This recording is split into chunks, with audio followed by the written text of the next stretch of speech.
Thank you for joining me on Legislative Update. I'm your State Representative, Norm Johnson.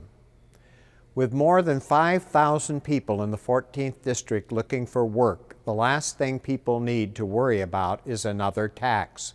Yet in the next several days, the House Transportation Committee may be considering whether to approve a new street tax that could appear on your city utility bill. House Bill 2618 would give city government blanket authority to charge what they wish for street maintenance and repairs.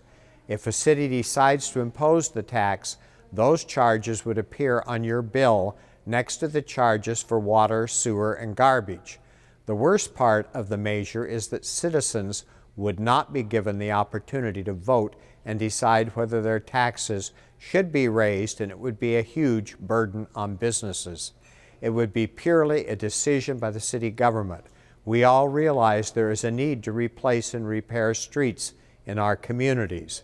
If citizens are being asked to pay more in their utility bills for a street tax, they should have the opportunity to vote first on whether that tax should be imposed. I will be offering an amendment to this bill to allow voters to have the final say. You might remember last September when a mentally ill killer was taken on an outing to the Spokane County Fairgrounds and walked away. Fortunately, Philip Paul was quickly captured, but he should have never have been taken out of Eastern State Hospital on an outing in the first place. I testified in favor of a bill that would restrict those outings.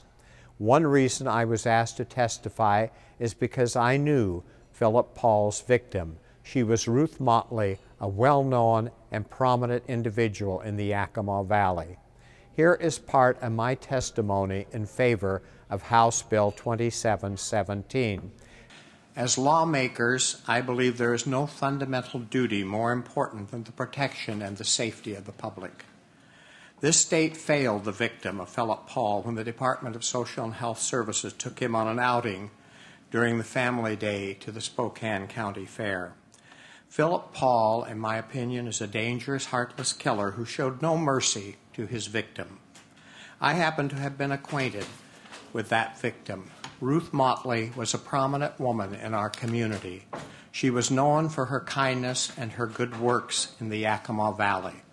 Ruth lived in Sunnyside. She was a retired teacher, founder of the Sunnyside Historical Society. In addition, she also served on the Board of Trustees of Yakima Valley Community College in the 1970s. But in 1987, at the age of 78, Philip Paul brutally murdered this lady by slitting her throat, pouring gasoline on her, and burying her in a shallow grave in her own garden. In 1991, Mr. Paul escaped custody but was later captured. He was also allowed to live in Spokane twice on his own, only to be returned to Eastern State Hospital both times. Now, 22 years after the death of Ruth Motley, this dangerous killer was taken on an outing to a place where families were present with their children, and he simply walked away. I believe it was 2 hours before the authorities were notified. Mr. Paul was on the loose for 3 days, and when he was captured, he was in Goldendale, or close to, not far from where he murdered Mrs. Motley.